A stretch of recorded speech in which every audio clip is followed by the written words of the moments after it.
migrants crime.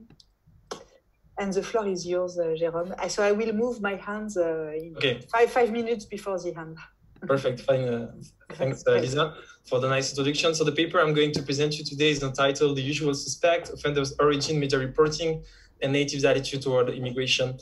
So as Lisa mentioned, this is a joint work with Keita from the IAB in Germany and with a colleague of mine in Paris, Panthéon-Sorbonne, Thomas Renault. So in this paper and also in the next paper, which is going to be presented by Sarah, you will see that what we do is to extract all those information on media data to understand how media can influence what people think about migration. So in this specific paper, the broad research question that we have is how should a journalist deal with sensitive information when it comes to talk about migration, and particularly when it comes to link migrations with hot topics such as criminality. And just to give you a little bit of motivation for this paper, I would like to start with an article excerpt from the Stuttgarter Zeitung, where the journalists report that on the New Year's Eve, 2 girls were raped on Villa am Rhein, which is a small city in Germany, and the suspected perpetrators were arrested. In one single newspaper, so the Stuttgarter Zeitung, they were named as 3 youth and a man, while in a different media, so SWR, which is a TV channel, they speak about 4 Syrians between 14 and 21 years of age. And you see that clearly the differences between the two is that in the first cases, the journalist decided to not disclose the origin of the offender, while in the second media, the TV channel SWR, they decided to disclose and to give the information to the reader that the offender were Syrian refugees. And also the journalist mentioned that some other traditional newspapers such as Bild or the Frankfurter Allgemeine Zeitung also decided to mention this particular information. And the research question that we try to address in this paper is how do this reporting policy on the disclosure of the origin of the criminal may affect what natives in Germany think about immigration. And the main contribution that we have in this paper is to say that, okay, beyond what the journalists may decide to cover or not, namely the criminality of foreigner and native, how they deal with sensitive information when reporting a given crime is really important when it comes to, linking to hot topic in Germany, such as immigration and crime. And the empirical strategy that we use is that we rely on an exogenous shift, so the change by one single newspaper in its crime reporting policy, which is the Sächsische Zeitung, a newspaper based in Saxony, to understand how this change in reporting policy can influence natives' attitude toward immigration. So before going into more detail, let me start with a little bit of context. What you need to know for this paper is that in Germany, there is a German press code, which is called the Presskodex, which define all the rules and conventions that apply to the press. Okay, so it is not something that is mandatory, but effectively advisory and largely accepted among the profession. And among this press code, there is one specific article which has been quite challenged over the past few years, which is Article 12, which basically say that when you have to report a crime, it is not permissible to refer to the suspect religious, ethnic, or other minority background, unless the information is justified as being relevant to understand the type of crime that has been committed. So this is the type of choice that journalists in Germany face. They have to decide when reporting a crime whether the information on the origin of the offender is crucial or not to understand the type of crime which has been committed. And the German press advised that if not, they should not disclose this origin. And in this debate, which is an old debate in journalists in Germany, whether this code is justified or not, there were a turning point during the event of Cologne in 2016 New Year's Eve. So some of you remember those events when hundreds of sexual assaults against women occurred in the city of Cologne. And after that, so the traditional media, traditional newspaper, they decided to not disclose the origin of the offender, complying with the Presskodex. Why in the social network there were already some rumors that witnesses already identified the perpetrators as being of North African and Arab appearance. And it is only 4 days after the event that during the police press conference, the origin of the offender was disclosed, and indeed those offenders, most of them, they were associated with a migration background. At this time, there were massive accusations of cover-up on social networks. On newspapers were accused of always manipulating information when it came to migration topics. Just to give you, to convince you about that, we have collected the number of tweets and retweets with including the Lügenpresse hashtag, which is, completely consistent, which is the equivalent of the fake news hashtag in the US. And you see that before this event in Cologne in January 2016, we were on a decreasing trend. And January 2016 is really the rebirth of the use of this hashtag. And there was a dramatic increase in the mistrust toward the press after that. And thus, the discussion after the Cologne events became on the foundation of Article 12 and whether the latter should be removed or modified. And 6 months later, and this is really interesting for us because it represents our empirical strategy, there is one single newspaper, so Sächsische Zeitung, which is based on Saxony, and you will see, and I will show you that with some maps, all the sales for Sächsische Zeitung are in Saxony. This journal decided to always disclose the origin of the offender. So this is something that was made publicly in an article called Fact Against Rumor, where they say that this is why, after quite controversial discussion, we have decided to no longer comply with the guideline, which suggests that they were complying with the guideline when reporting on foreign crime. Instead, we will in the future always state the origin of the offenders of suspect, regardless of whether they are German, which is the rule. I mean, this is obvious, but most of the criminals are German in Germany, or foreigners. And this is exactly the natural experiment that we are going to use to address this question. We are going to compare people in the area of diffusion of the Sächsische Zeitung before and after July 2016 with their native counterpart in different regions in Germany. Well, why we should expect that there is an impact of this change in reporting, crime reporting policy from the Sächsische Zeitung. The first assumption that we have, but this is something that is clearly taken from the literature, is that immigration and crime are two first-order issues which are jointly determined in readers' mind. So when people think about immigration and crime, they basically tend to think about the same, they tend to have the same attitude, or at least there is a strong correlation between the two.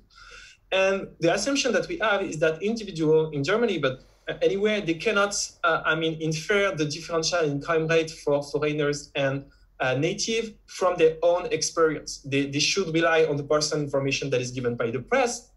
And we expect, therefore, that an increasing the share of articles reporting crime with native as criminal will induce individuals to revise downward what they think about the differential in crime rate for foreigners and native. It is like the fact that now the Sächsische Zeitung is always priming the fact that most of the crime are committed by native is going to reduce the likelihood that people think that immigration and criminality are the same face of the same coin, the two faces of the same coin.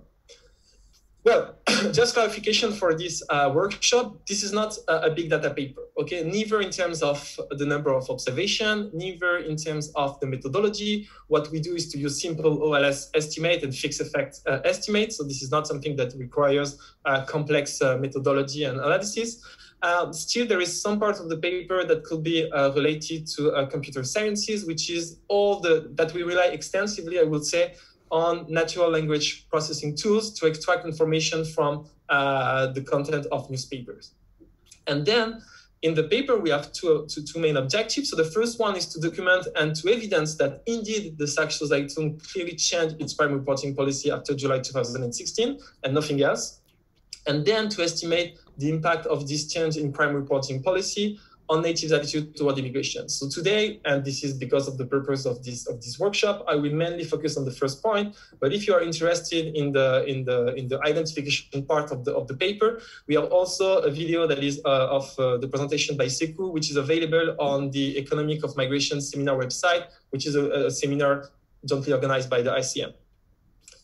Okay, so what about the data?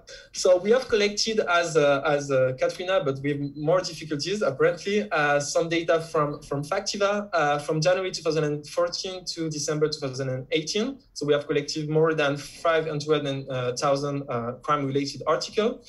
And in those articles related to crime, we try to identify all the articles related to violent crime. when I mean violent crime, I'm thinking about murder, sexual assault, drug trafficking, immigration, etc., etc. Why?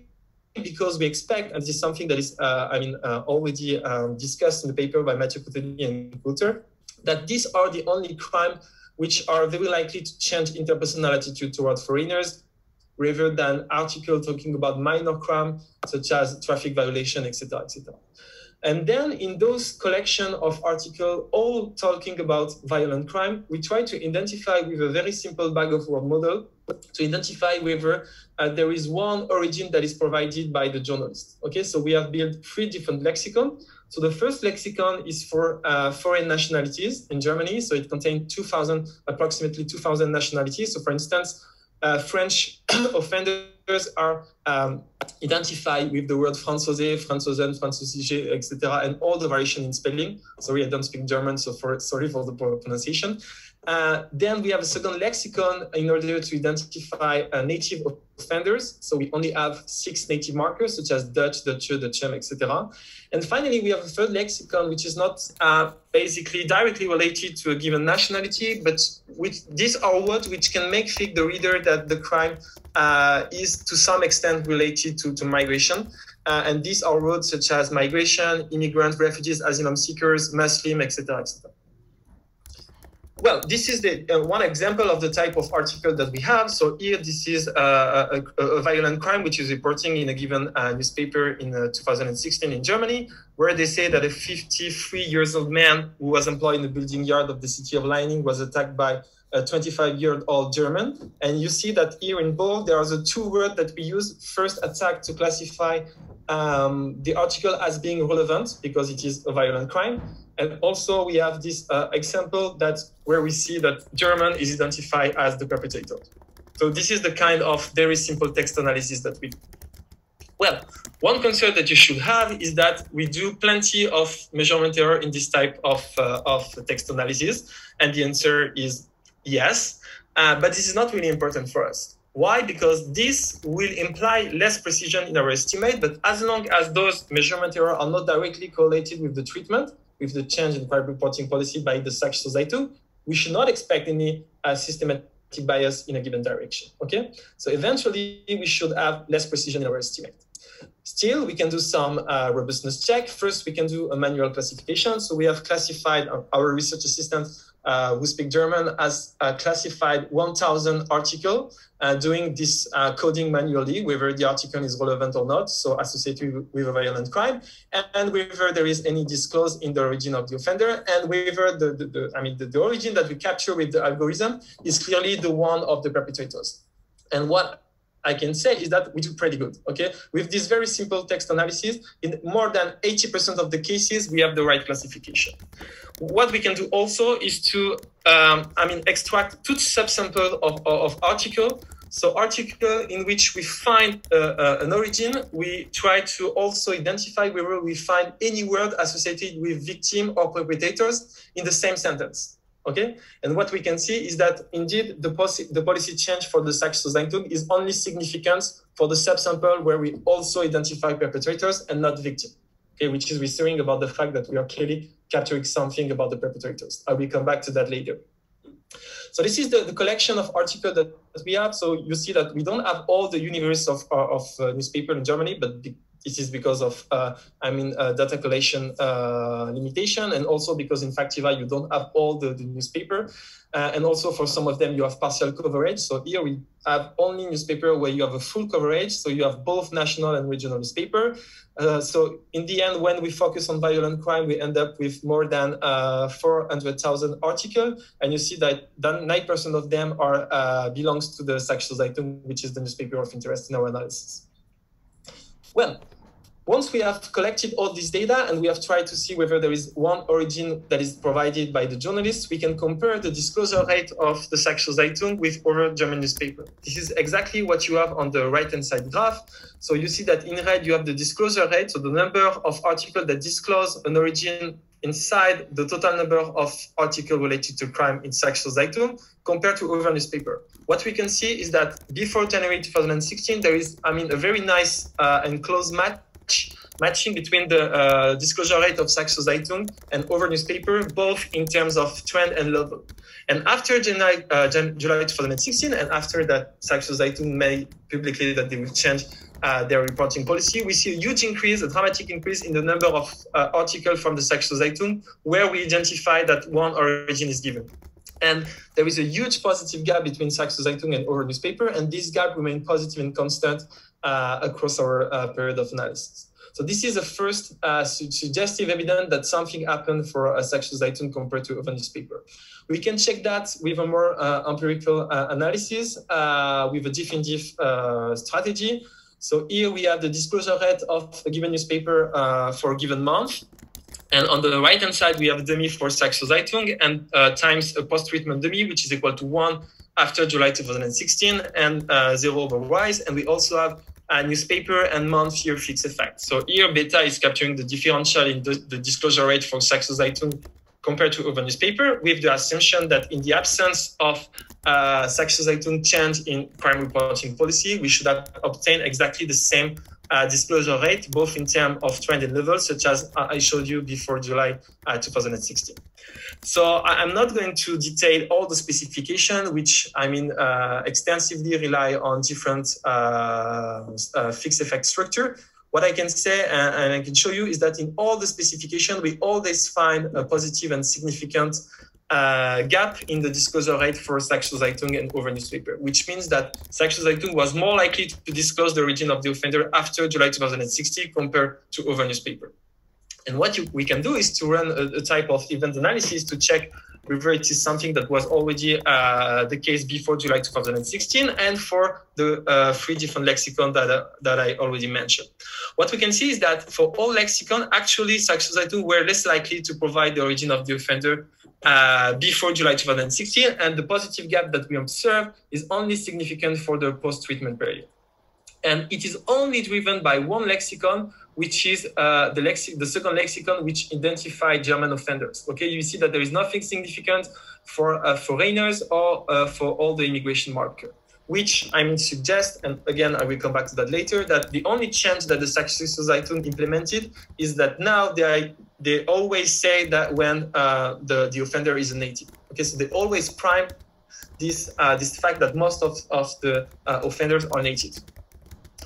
Well, something that will be important for us is to check that it is also only significant for the perpetrator sample and not for the victim sample. This is something that we have. It's only significant for perpetrators and not when we look at article where we find a particular origin, but which is in the same sentence with a word such as the individual who was killed, etc., etc. And we also have to check that nothing else happened, that the Saxo Zeitung did not change anything else, but just the disclosure rate of the origin of the offenders. So what we can show is that the share of violent crime in the total number of articles did not really change between Saxo Zeitung and other newspapers. We also check that the share of each type of crime in the total number of reported crime did not change. Okay, there is no clear significant change before and after July 2016. Also, the tone, the framing of the article did not change. The emotion that we can find in the different articles with a simple text analysis did not change. And finally, we want to check that there were no effect before July 2016, and we find no effect when we, tried the same definitive strategy with phantom treatment before July 2016. And also, this is an interesting result for us that there is this positive gap that we find in favor of the disclosure rate for Saxo Zeitung is only significant for all the type of crime but immigration. There is no significant effect for immigration. And this is consistent with the fact that if you want to prime native criminality, there is, very little room in immigration crime for priming the criminality of native, because by definition, most of immigration crime are committed by migrants, except for smuggling, etc. Well, so this is for the media data. Then we want to connect those data, okay, at the monthly level with individual attitude toward immigration. So in order to do that, we use GSUP data, so individual panel data in Germany, where we focus on the adult population only. And we use a specific question, which is asked every time, how worried are you about the following issue? And we use, mainly the question about immigration, but also the other question as placebo estimate, that we show you that. So we included the answer as with a dummy equal to 1 for a lot of worries and 0 over whys, and we use the month of the interview plus the place of the residence of the respondent to link those individual attitudes with media reporting by the Sociaux-Zeitung and other newspapers. Well, what is our identification strategy? Again, I will be very quick on that, so do not hesitate to ask me questions later. So what we do is to compare people in the area of diffusion of the Sociaux-Zeitung before and after July 2016 with with their native counterpart in different regions in Germany. So in order to that, we need to know, the area of diffusion of the Sociaux-Zeitung. So we have this data of all the sales for all newspapers in Germany. And the exposure of an individual I living in the locality L to the Sociaux-Zeitung is simply the total number of sales for the Sociaux-Zeitung divided by the total number of sales for all newspapers. Okay, and this is something that we keep constant in 2014, such that it could not be affected by the treatment. And I have to say that we can also keep this with a time varying variation, because basically what we see in the paper is that the market shares. So this is not the white one, but the market share did not change. This is the one. The market share for Sociaux-Zeitung did not change during our periodic analysis, and also for the main other newspaper in Saxony, Freie Presse, and also Leipziger Volkszeitung. Well, so this is the area of diffusion of the Sociaux-Zeitung. As you can see, this is, and something that I did not know, but probably some of you or some German know that the German newspaper landscape is purely regional, and there are a lot of papers that are sold, just at the locality level. And so for the Sociaux-Zeitung, you see that almost all the sales happened in Saxony, and actually in the eastern part of Saxony. And this is related to the fact that here you have the Freie Presse, and here you have a Leipziger, I don't remember the name, I'm sorry about that, but you have the two main over newspapers in Saxony. So this is the variation that we are going to explore. So on the left-hand side of our equation, what we have is that we have the attitude of the individual I toward migration, which is a dummy equal to 1 for very concerned about migration, for the individual I living in the locality L at month T. Okay, and on the right-hand side, we have the classic diff-in-diff identification strategy with exposure to Sociaux-Zeitung, which is a continuous variable between 0 and 1, and the post-treatment dummy. And we control for many different things. We have locality fixed effect. We have regional times month-year fixed effect to control for all the time varying variation and confounders that you can think about, such as at the regional level, such as unemployment rate, the share of foreign-born, etc., etc. We also have individual controls, such as age, education, etc., etc. And we have district control at the year level, because we were not able to have those variables at the month level, such as the level of unemployment rate, the crime rate of foreigners, the crime rate in the overall population, the internal migration, the international migration, etc., etc. And also we have plenty of additional results with individual fixed effect, which basically did not change our main result. The advantage of this very simple specification that we call the reduced form analysis is that we just compare people inside and outside the area of diffusion before and after July 2016. So we do not rely on all the articles that we have collected in Factiva. Okay, so if one is concerned that the manual classification that we did or the algorithm are not so good, then we can say, okay, but here we just do not use those data. We can also decide to rely on this data and to have a second identification strategy, which is an IV estimate, where we can, for each locality, compare, places where, on average, newspapers tend to disclose always the origin of the criminals, with other locality where the newspaper decide to strictly follow the German press codex. So for each locality, we can compute the average exposure to an individual to the disclosure to the origin of the offender, weighted by the market share for all the newspapers. But then this is highly endogenous, because newspaper, they can, try to meet the reader's view, and they can manipulate or to change their disclosure rate to increase their sales. So in this case, we instrument our variable with the Sociaux-Zeitung exogenous shift in crime reporting policy. And the advantage of this second identification strategy is that here we precisely capture the overall extent to which natives are exposed to the disclosure of criminal origins for all the newspapers. And this, it means that this identification strategy is less likely to be affected by any change that we do not control in our analysis, that will be both correlated with natives' attitude and also the spatial diffusion of the sexual item. So what about our results? So I suggest that we focus on the last column with the complete structure of effects. So with individual control, the district year control, year, month, time, regional fixed effect, district fixed effect, also individual fixed effect. What we can see is that we obtain a negative and significant coefficient, which suggests that disclosing an increase in the disclosure of the origin of the offender reduces worries about immigration. And remember that here in our cases, our natural experiment is related to the fact that now the sexual item is already priming the criminality of native. So it means that once you prime or you increase the salience of the criminality of native, then people are less likely to connect these two topics, immigration and crime. So this is exactly what we observe in our analysis. We have plenty of additional results. So the ID estimate that I will not have the time to present today, but they are both in the paper and in the video, which is online in the Economic of Migration seminar. This shows that our effect is only driven by the new disclosure of German offender. This is exactly consistent with what we find in the first part of our analysis. It is significant for all crime, but not for immigration. And it is not significant when focusing on the subsample for victim, but highly significant when we focus on the sample where we have a keyword for the perpetrators. Also, some maybe interesting estimate is the placebo estimate. We find that this effect is only significant for immigration, but not for health, environment, personal situation, economy, which should not be correlated with the treatment. This is the case. But we find, we find a positive effect for crime.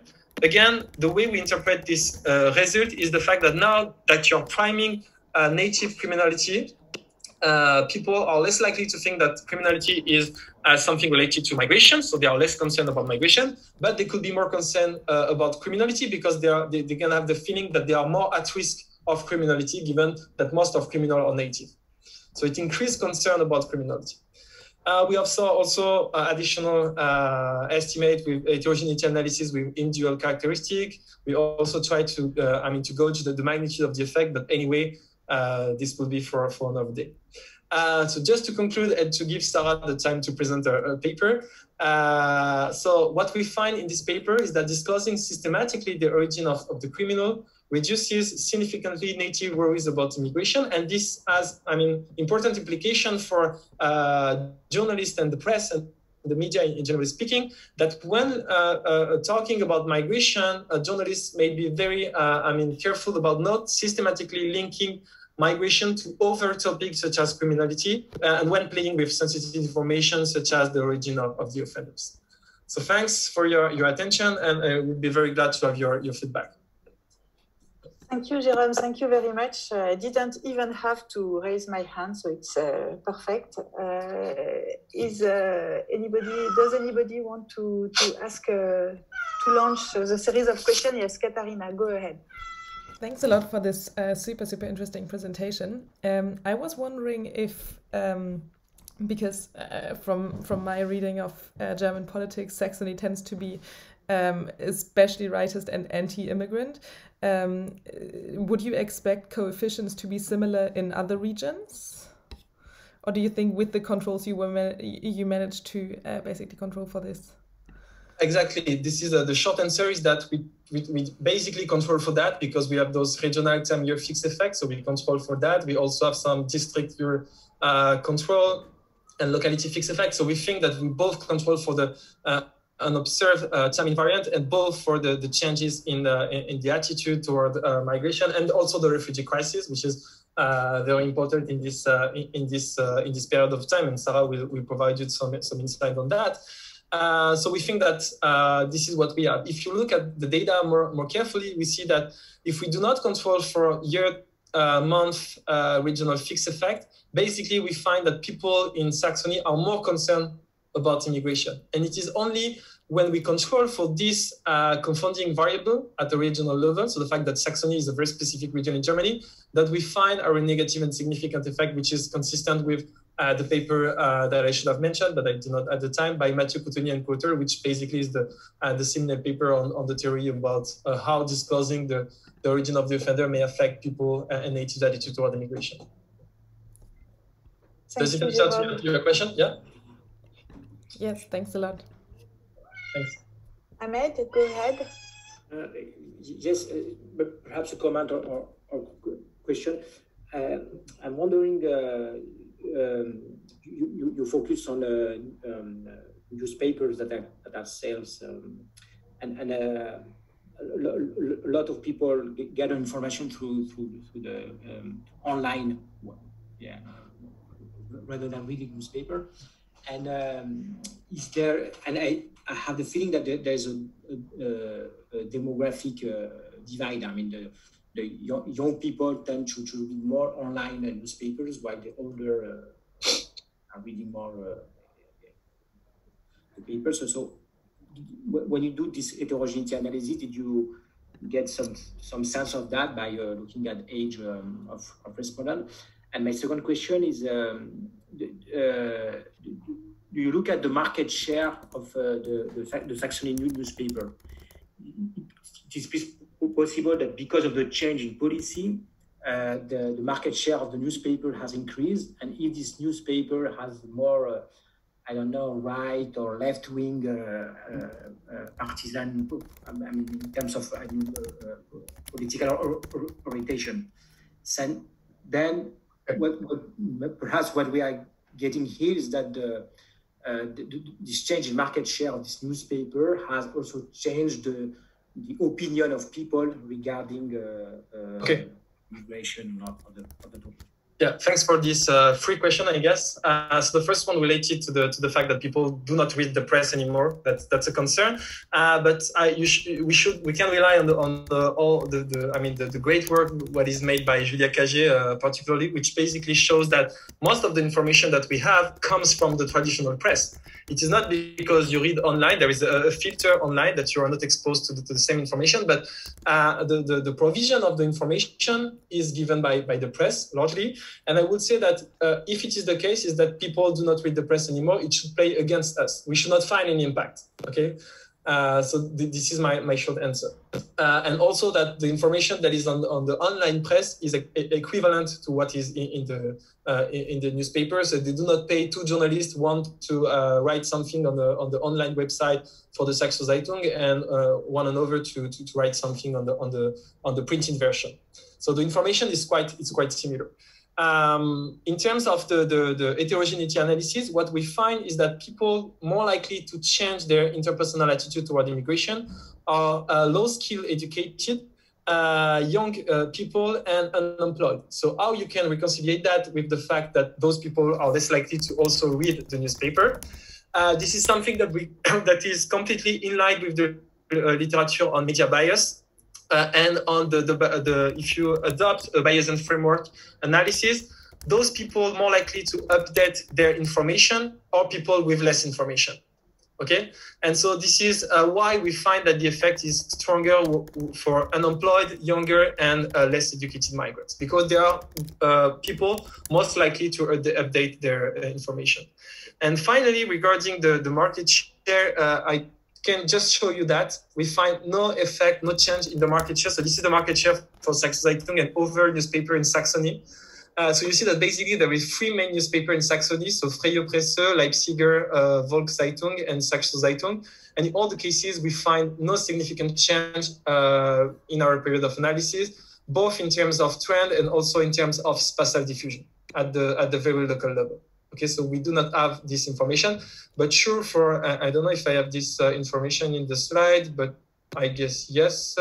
Here you have the evolution of the diffusion of the newspaper, and for sure it is completely consistent with what you said. There is a decreasing trend, but this is the exactly same decreasing trend for Saxo Zeitung and other newspapers. Thank you very much, Jérôme. Katharina, you want to go ahead? Yeah, sorry, this is just a very quick question. Basically, just in order to better understand the scale of the coefficient you found, do you have maybe the descriptive statistics of what concern about migration was before and after the experiment? Yes, I have that. You will not see something because it is at the aggregate level. So here it is just before the event, our analysis. So you see that Saxon is, as you said, a little bit more concerned about migration. So we don't have this data for before and after, because here we are focusing on intra-individual variation, because we have those individual fixed effects. But regarding the magnitude of the effect, what I can show you is to compute something that is really standard in the media literature, which is the persuasion rate, which gives you the share of individuals who actually change their attitude in response to the treatment. Okay, so you need to take into account for the population at risk of the treatment. So people reading the press, and also people more likely to be very concerned about immigration and to change their interpersonal attitude. And what we find is that, I mean, the persuasion rate is between, it depended on the specification, on the first definitive reduced form analysis or the IB analysis, but we found something which is completely in the range of what is already estimated in the literature on media bias, which is a persuasion rate between 3% and 11%. So it is not something that is huge, but again, remember that this is a small change in the way journalists talk about migration and criminality, but we find that on average, I would say that 5% of people are going to change their attitude after the treatment, in response to the treatment.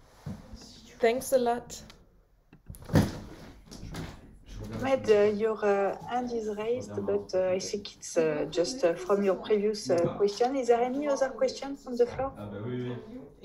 No, I was very interested in your heterogeneity analysis, and I wanted to know if you have in your survey information on whether they have TV and the kind of sources of information they use, and also if their migration history. And for the migration story, we have, but we only focus on natives here. So we completely exclude people with an immigration background. But we can do that. We can check that. We can also check for native if they have any migration experience. And regarding the information of whether the media consumption, I will say we have this information which is very partial for our sample, and we have that only for one specific year. And this is problematic for us because we need to update, to take constant this information over time while we have this individual fixed effect. So this is very puzzling for us. We tried to do that and to focus on people more likely to read the press, but we find no significant differences. But again, this information is not what we would like to have. So we lose a lot of precision in our estimate. Okay, thank you very much. I think we can come back to this discussion after also Sarah's presentation. So let me introduce Sarah Schneider-Strawczynski.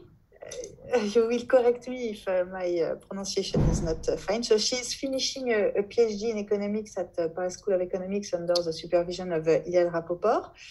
And her work is in the political economy of migration and the link with voting, etc. So Sarah, the floor is yours.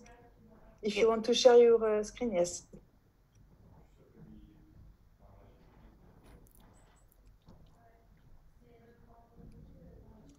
Do you see everything? Okay, so thanks a lot. So today I'm going to present our paper with Jérôme that is entitled Media Coverage, Salience of Immigration and the Polarization of Attitudes. So according to a 2016 survey on French perception on immigration, refugees and identity, 16% of the French population saw an immigration as a positive phenomenon, whilst 56% saw that immigration had an overall negative impact on the society. And because the survey was taken in 2016, so after the refugee crisis, we could wonder whether this reflects natives' deep preferences toward immigration, or rather a transitory change in attitude when the salience of immigration was high. And indeed, what we find is that in this survey, media reporting of the 2015 refugee crisis could have increased the salience of the immigration issue by reactivating pre-existing bias. And an example of this is that 50% of the respondents who declared they had helped refugees reported that they did so after having been exposed to TV programs that were on immigration. And so what we're going to answer, the question to which we're going to answer in this paper is to what extent the media can impact native attitudes towards immigration. And to answer this question, we're going to look at the effect of exposure to immigration news in television on immigration attitudes using individual panel data on attitude and detailed data on TV programs from 2013 to 2017. And what we will find is that an increase in the salience of immigration has asymmetric impact on native attitudes toward immigration that depend on initial preferences, and that mainly natives who have moderate attitude will switch to the extreme attitude. And we will also show you suggestive evidence that the change in the framing of immigration, so not the salience, but the framing, can drive attitudes in a specific direction, so positive or negative, rather than polarizing attitudes. So for the data, for the panel data on individual attitudes on immigration, we rely on the ELLIPS survey that encompasses 3,500 individuals that are asked to answer different type of question on 12 waves from September 2013 to December 2017. And among these questions, we identify 3 types of questions that could be related to immigration attitudes. So the first one is, are there too many immigrants in France? The second one being, is French cultural life enriched by immigrants?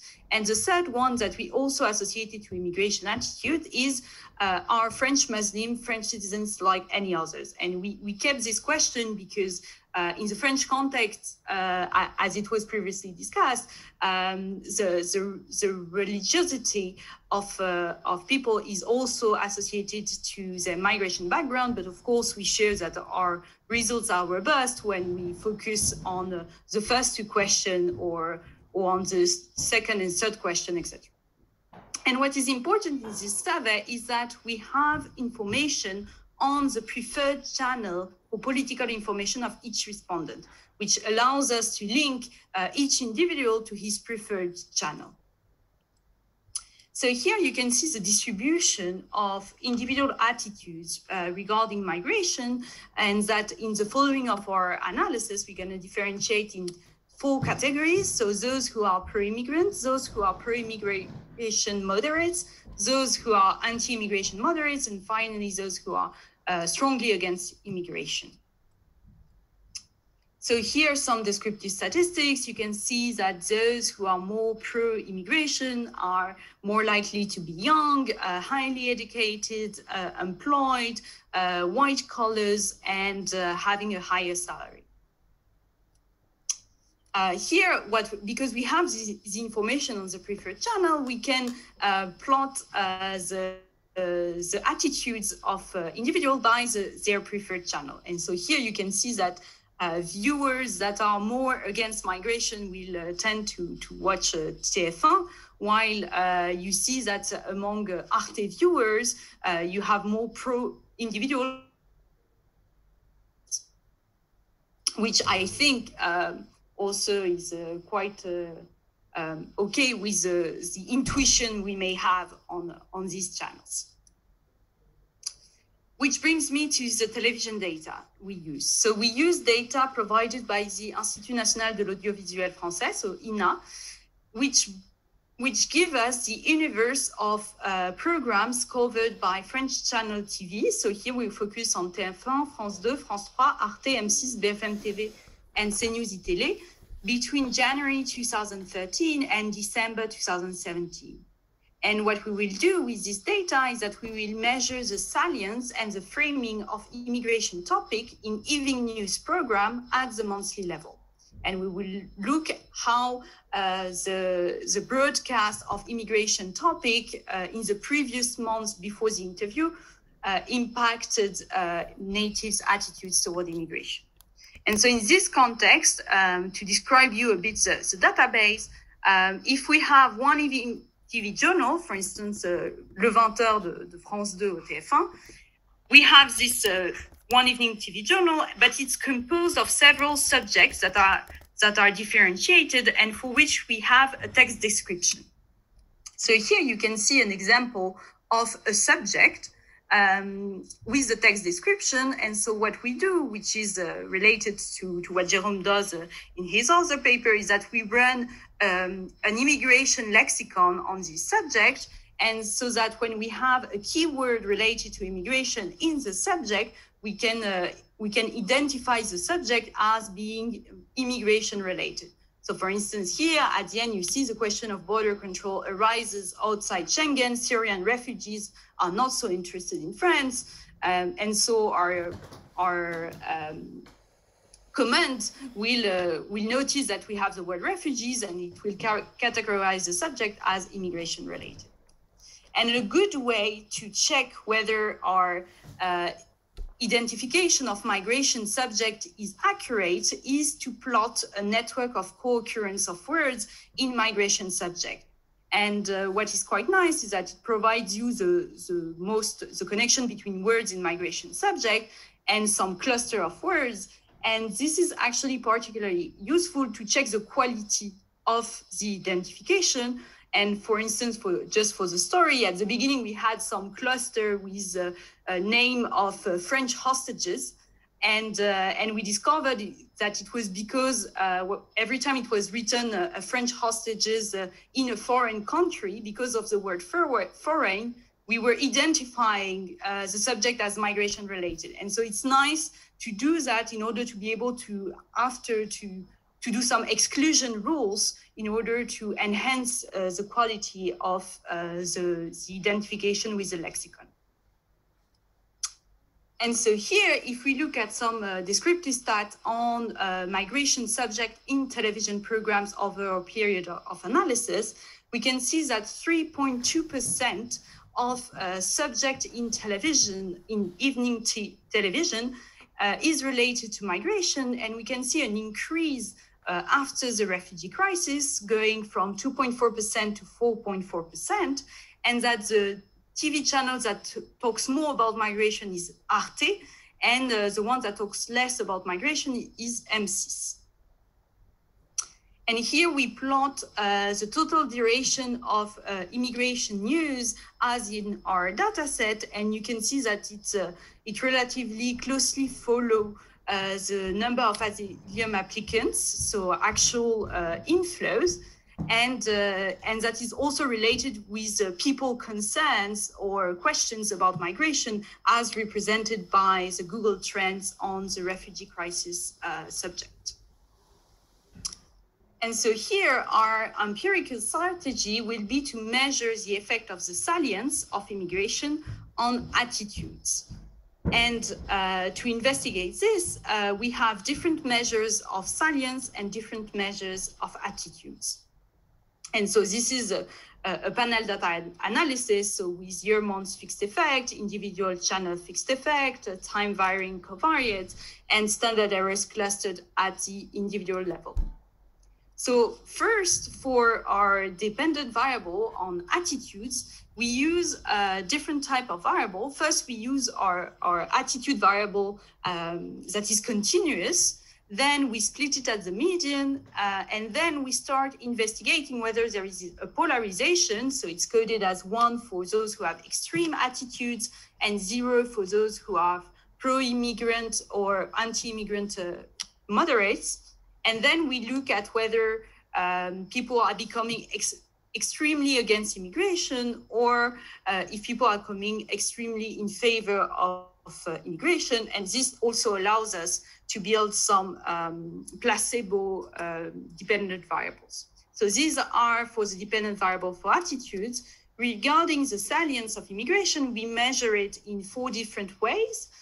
First, we measure with a continuous variable, the total number of minutes or subject that is devoted to migration in the evening news programs that we rescale using the inverse hyperbolic sign to keep the continuity at 0. And we also use the share in the duration or the share of subjects that is related to immigration. And this gives us our main results. That is that if you look at attitudes in general, there does not seem to be a pattern of going either completely towards completely negative attitudes or positive attitudes. So an increase in the salience does not seem to drive native attitudes in a specific direction. For instance, if it was driving increasing anti-immigrant attitude, we would see a positive effect here and a positive effect here. However, what we find is that what the increase in salience does is that it increases the polarization, such that people in the middle are switching to the extreme. And we see in column 4 and 5 that it happens for anti-immigrant sentiment, but also for the pro-immigrant sentiment. And because we want to be sure that what we capture is not just a difference by channels. For instance, it could be that in one channel is just it increased negative attitudes, and in another channel it decreased negative attitudes. So we check by channel, and we find that in channels in which the distribution of attitude is really skewed, so in which people have extreme anti or pro-immigration attitudes, an increase in the salience drives attitude in a specific direction. But however, when attitudes have a more normal distribution, as the one I showed you at the beginning, it's an increase in the salience still polarizes attitude in these channels. So for instance, BFM TV, M6 or France 2. Then we just do some heterogeneity by characteristic, and we show that young, employed, and highly educated individuals are the one most likely to update their belief. Then we do some robustness tests, but because this is not the goal of this workshop, I'm just going to skip it to come to the question of between priming to framing. Because we could worry that in fact, what we capture is an increase, a change in the framing. We could think that an increase in the salience could go hand in hand with an increase in the negative tone of migration news, or with the increase of some topics that might be related to differential attitudes. And so we're gonna check that in this analysis. And first, what we do is we do an analysis with the topics. So with the LDA algorithm that Katarina mentioned in her presentation, we obtain 9 different type of topics with different type of words. So here it's words that we labeled ourselves, because actually what you obtain from this LDA algorithm are some bags of words, and then we put on a title that we thought was best describing these topics. And you can see that among the topics that are associated to migration subjects, there is also the French politics, the migration burden, and for instance, also the Syrian conflict. And so what we do is, so first, some descriptive statistics. So there is a shift in the main topic with the refugee crisis. So before it was mainly French politics and Syrian conflict. After it became more refugee camps in France and terrorism and attacks that was associated with the migration subject. And importantly, the migration burden question of migration was fairly present in the 2 periods. So this is a constant topic over time. And here you can see that you have also differences between channels, such as, for instance, TF1 and M6 are more likely than Arte and France 2 to associate immigration with migration burden and terrorism. And so what we do here is that we check whether the priming of certain topics has differential impact on the polarization we observe. And so because of a question of power, we do some groupings of these subjects. So we tried almost all the possibility of groupings, and there is a consistent pattern that emerge. That is that priming integration and its potential cost usually polarizes attitudes toward immigration. So, and it's priming integration and potential cost at home, so in France. Whereas when the media talk about immigration into other host countries, such as Germany, United States, or the European Union, it actually increases natives' empathy for immigrants, which is a result that we found quite interesting. And then moving on from the topic analysis, we go into a sentiment analysis of the subject in order to assign whether a subject is more or less positive or negative. And to do so, we use the French Extended Emotion Lexicon, that is, to the best of our knowledge, the best lexicon for the French language. And so here you can see positive words that are associated to be positive in a positive subject. And here in negative subject, you can see the negative words. And you can see that indeed it still overlaps also with the topics. So here you can see that because it can overlap with the topic, after the refugee crisis, you see a more positive tone of migration subjects. The most positive channels are Arte and France 2, and the most negative channels are BFM and CNews, according to this sentiment analysis.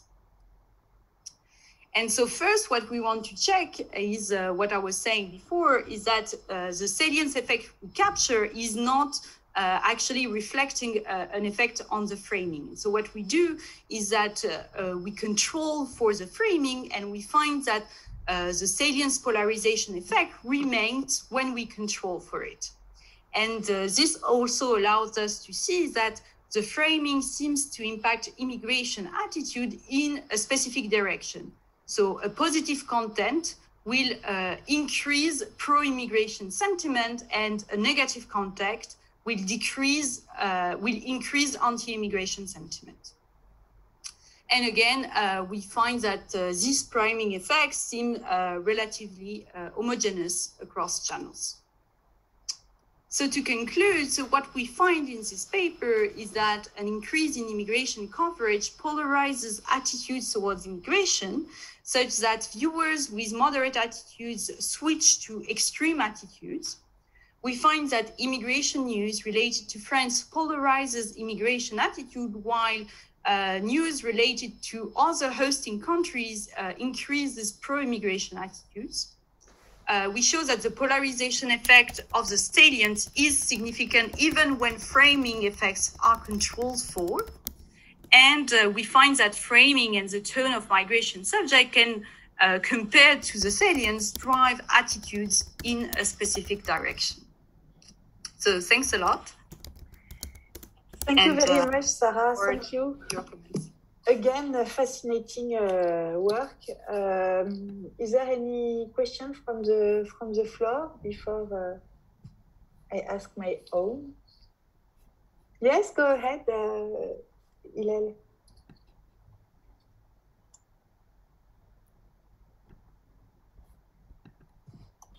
Yeah. So I have two hats here, as supervisor and as just a listener. So. So you mentioned there is a placebo exercise, but you didn't present it. I think would be interesting to know. An obvious candidate would be look at the effects of salience and framing, etc. after the survey was administered. But maybe you're doing something else. I don't know. And I was also a bit worried about the reverse causality. So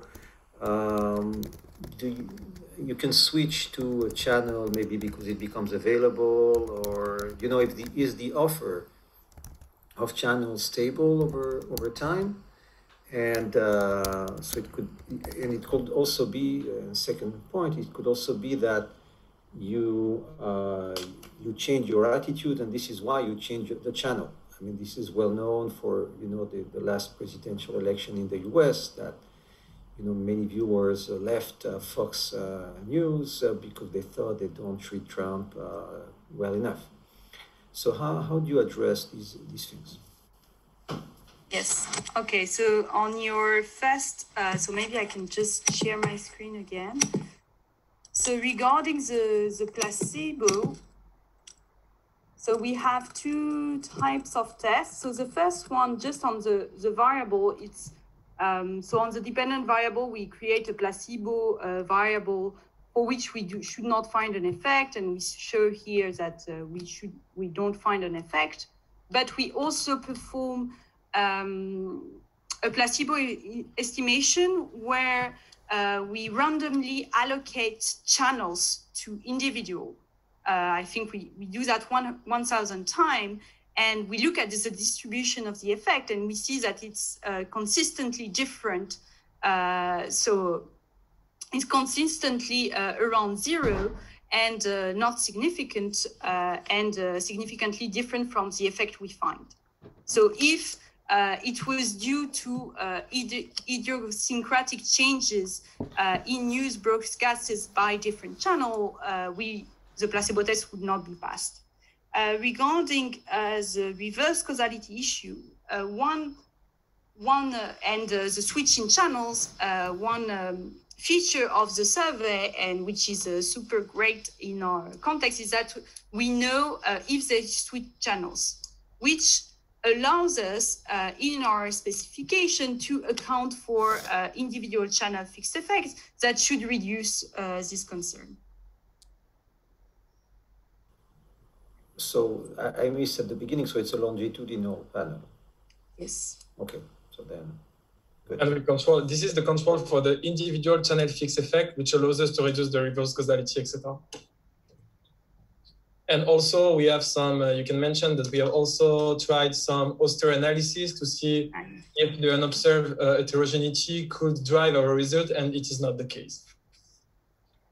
I thought this is related to Hillel's point. I was wondering whether you could use big shocks in the news also as a source of identification. Like, for example, I mean, it's not your period of analysis, but I'm thinking about nuclear catastrophes or big football games or the start of a pandemic. If this could also be a source of salience, of exogenous variation in salience.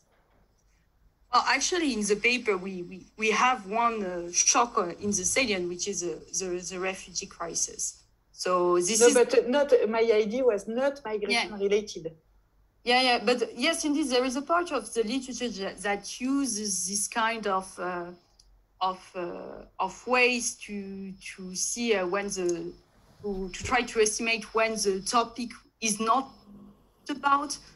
Because there is Olympic Games or natural disasters. But what I would worry is that we might not have many variation, given that immigration news is only 3.2% of the news. So I would worry that not talking about migration, which is a bit what these analyses do, would not offer us enough power to detect an effect. And we were already quite surprised and happy to detect an effect with such a demanding specification.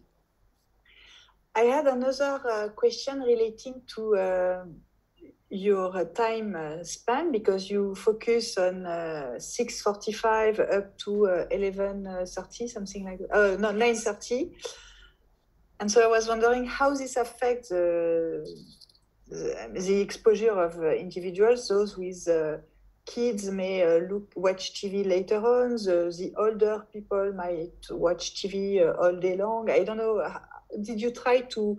I'm not suggesting that you could look at a larger span, because I guess this is a huge work to do, but you could divide your your time frame into three pieces and see if it modifies the results. Did you think about that?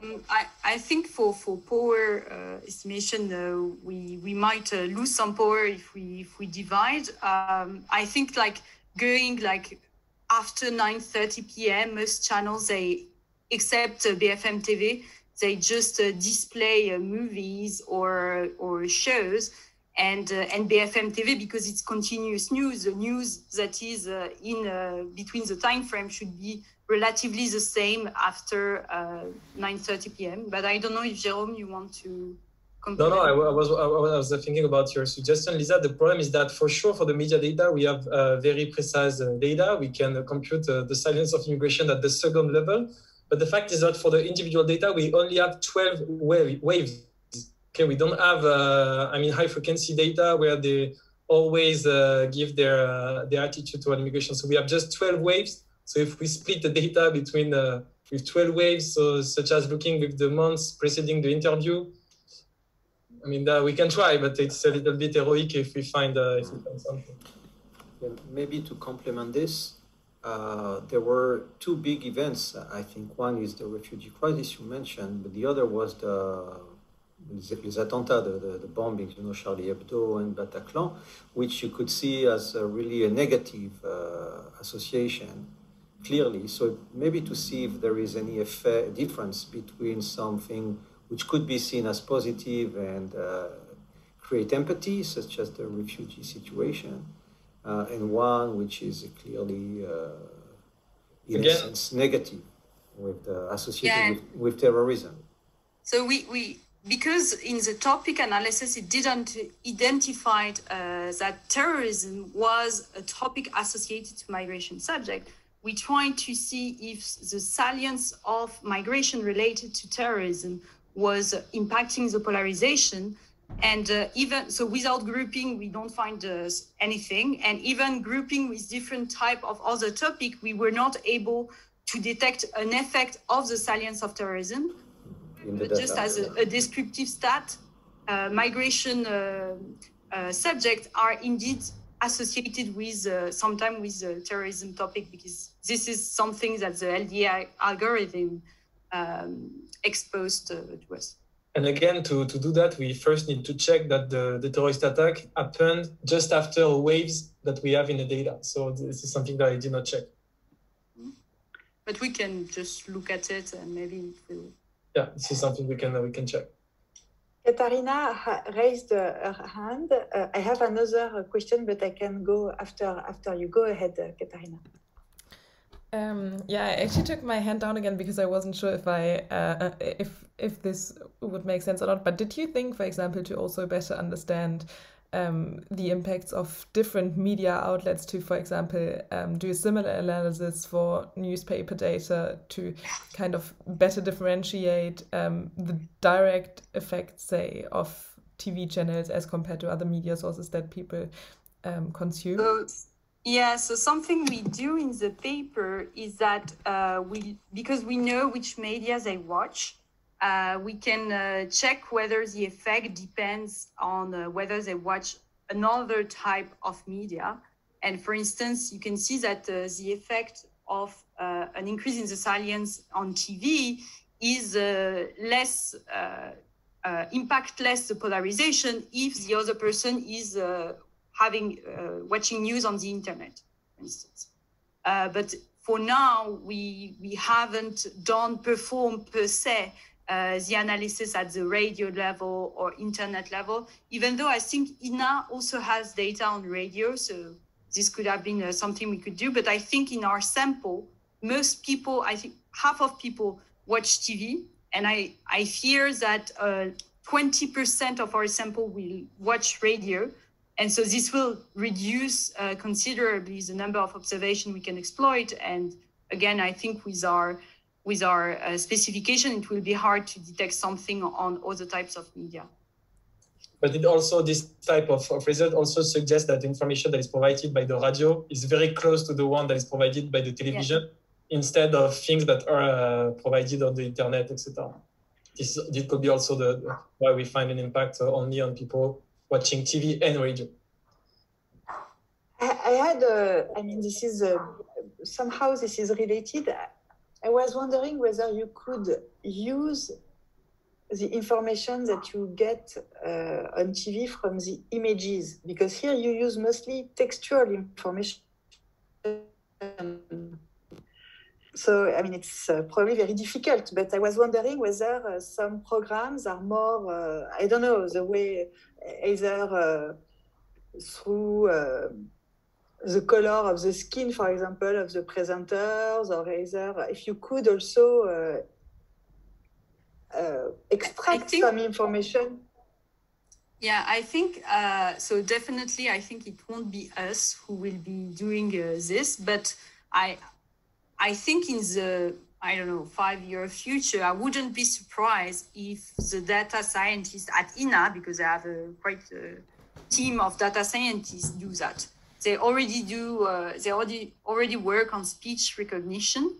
So it could be a next step for them, but for sure for us, we don't have access to the videos. We just have the accounts and textual data.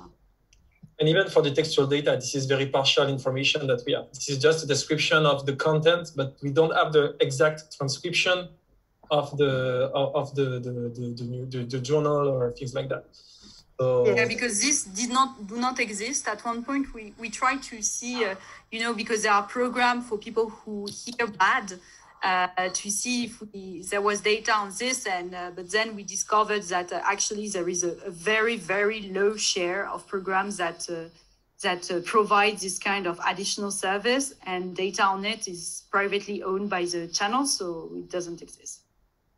And the role also of advertisement and commercial advertisement sure, on TV is something that is very different from newspaper, and it is full of information and full of norms. But something that is related to what you say, and we are working on actually. We don't know if it's going to work or not, but it's something related to the work by Julia Cagé to try to identify who's speaking. Who's the presenter, who's the journalist, who's the people invited in the journal. So actually, we are trying to extract this information and also to use Wikipedia data to say that, okay, here, as you see that there is Routel Krief, maybe we can find that Routel Krief is always talking about migration in a very nice way, or the opposite, I don't know. And maybe we can find that when Marine Le Pen is invited on the journal, or when Marine Le Pen is, I don't know, mentioned in a given topic, it is more likely to be related to a negative attitude. But this is something that we are working on, and we don't know if it will work or not. And if it's also, again, remember that we have only 12 waves, so we need to have variation, and in the end. So we don't know whether, extracting information for the journalists in some particular 12 waves, etc., is going to provide us some enough variation to capture something. I think at least in terms of descriptive stat could be interesting, because if you look at this network, I was quite surprised to not see Marine Le Pen or Jean-Marie Le Pen, and I'm wondering whether this display some kind of patterns in the later years of Marine Le Pen speaking less about migration, and actually most of the migration discourse coming from other political figures. So I think even though it might not work for the causal analysis, maybe it will provide some nice descriptive stats. But related to what you said about the event, if you look at this graph, you see that there is some association between Manuel Valls, Leonarda, expulsion. You see, we can identify some hot topic at some point of time, but it is very difficult to associate them with the individual data. It's always our difficulty is that we have a very extensive, very nice data on media, but we are quite constrained about the individual data, which are great because we have information on media consumption, which is really new. So.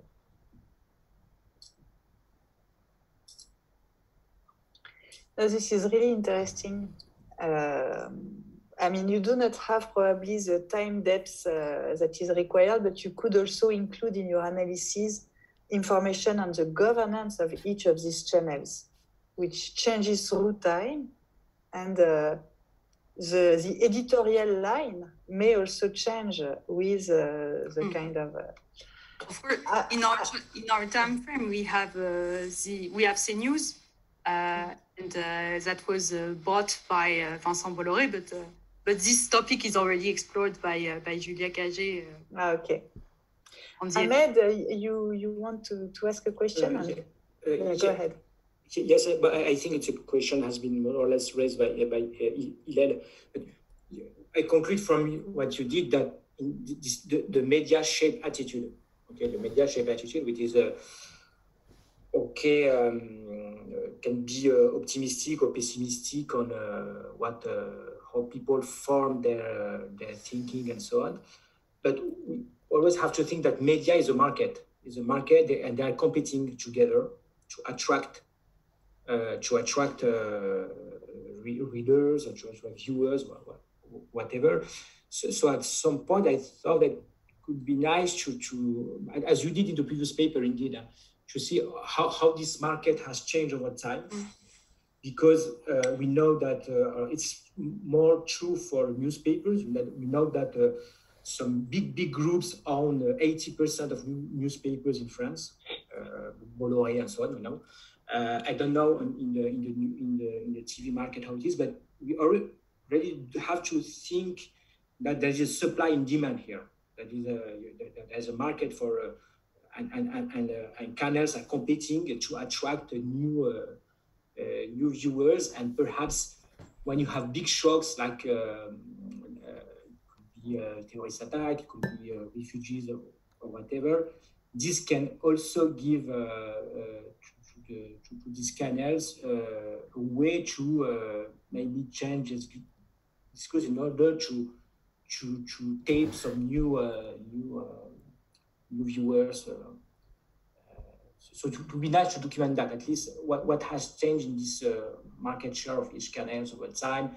Also regarding market share for the different demographic groups, for the young, the old, because I have the feeling that the changing TV is an experience good. I mean, the more you look at it, the more you are addicted to. Yes, I think we can add this information. I don't know where to find the data, but I think we will look for it to have some kind of evolution over time, and if possible, between individuals. Yeah, thanks for pointing that out. But again, this is exactly the same answer as we provided to Hillel. Most of the literature, when we try to estimate what is the impact of media on attitudes, political attitude, redistribution, everything, they all rely on natural experiments. I mean, the Fox News experiment, etc., etc. Our contribution to the literature here is to use individual data and not, some treatment at the regional or at the local level, and to include those channel individual fixed effect. So for sure, in the paper, we show and we document it extensively that there is huge self-selection into channel. Okay, so people tend to watch only things which comfort them in their in what they think about migration or other topics. But the fact is that we control for that. We look at intra-individual channel variation. So we control for all the self-selection which can happen in your choice of the channel is going to be controlled for, and this is why when we apply the Oster analysis, we find no remaining self-selection. There is no room for additional self-selection. I'm not sure that individual fixed effect will control for sorting. I mean, individual channels. Individual channels. What I mean here is that perhaps this is the more open people that will watch Arte. So whatever Arte will say about immigrants, these people are already thinking that. Yes, that's exactly what we are controlling and for. Arte is serving what they want. Yes, but it's exactly what we are controlling for with the. But it's not channel fixed effect in that case. It should be individual fixed effect. No, because people change channels. Can change channels, so that, and because we have the information on which channels they change, that's why we have the individual channels. Yeah, but they don't change randomly. Perhaps they change because the way one media is dealing with immigrants, they don't like it, or they like it, or they say, oh, I don't want to.